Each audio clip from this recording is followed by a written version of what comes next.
एक ईंट इधर है, मतलब हम कहेंगे किसी दीवार के फेस और बैक के बीच, मान लो ये फेस है और ये, अरे यही दीवार है, मैंने ऐसे कर दिया।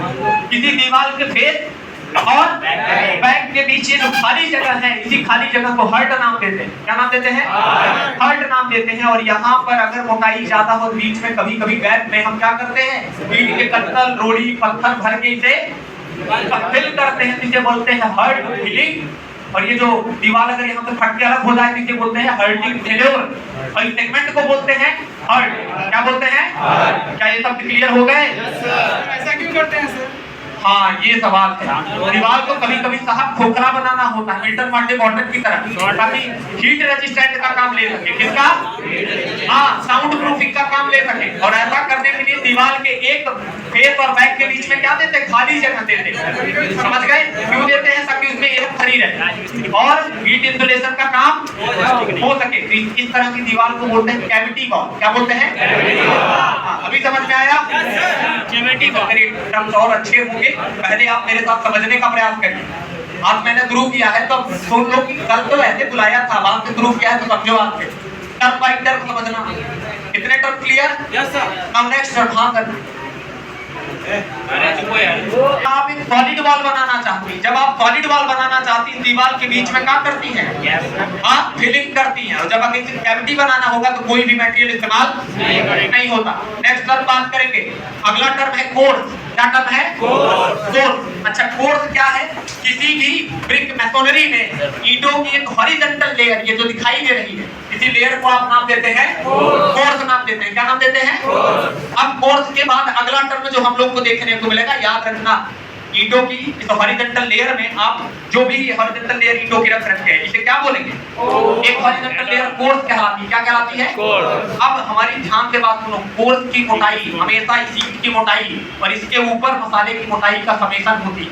मतलब एक कोर्स में ईंट की मोटाई और साथ साथ मसाले की मोटाई जोड़कर बात की जाती है। अभी बात समझ में आई? नेक्स्ट बात करेंगे। कोर्स के बाद अपना अगला टर्म हम लोग को देखने को मिलेगा। कोर्स के बाद नेक्स्ट टर्म बेड। क्या टर्म आता है? ये बेड क्या है? ये बेड क्या है? किसी ईंट के कोर्स की, कोर्स समझते हैं ना? अब तो बता दिया, हॉरिजॉन्टल लेयर। किसी ईंट के कोर्स की बॉटम फेस, नीचे वाली फेस। अरे ये कोर्स है, इस कोर्स का ये बॉटम फेस, इस बॉटम फेस को बोला जाता है बेड। क्या बोलते हैं? बेड बोलते हैं। नेक्स्ट बात करेंगे। अगला टर्म आता है अपना जॉइंट। क्या आता है? जॉइंट। और जरूरत पड़ेगी दो चार मांगूंगा।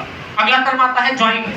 ये जॉइंट क्या है? किसी ब्रिक मैसोनरी में जॉइंट की यदि बात की जाए तो दो सेगमेंट जहां जुड़ते हैं, ये देखो, दो सेगमेंट जहां जुड़ते हैं ये, या दो सेगमेंट जहां जुड़ते हैं ये, इसी को जोड़ कहते हैं। यानी एक मैसोनरी यूनिट के बीच दूसरी मैसोनरी यूनिट के बीच, या ऐसे कह लो दो अलग अलग मैसोनरी यूनिट के बीच हॉरिजॉन्टल या वर्टिकल मोर्टार की एक थिक लेयर ही जॉइंट कहलाती है। क्या कहलाती है? मोर्टार की थिक लेयर। जॉइंट कुछ नहीं है, दो मैसोनरी यूनिट के बीच, ये मैसोनरी यूनिट है, दूसरी इधर, हाँ जी, इसके बीच ये हॉरिजॉन्टल या इसके बीच ये वर्टिकल, ये मसाले की एक लेयर जो है, इसी लेयर को हम क्या नाम देते हैं? जॉइंट नाम देते हैं। अब जॉइंट भी साहब दो प्रकार का होता है। कितने प्रकार के जॉइंट होते हैं? दो प्रकार के जॉइंट। पहला होता है हॉरिजॉन्टल जॉइंट। क्या होता है? Horizontal joint. दूसरा होता है वर्टिकल जॉइंट। क्या होता है?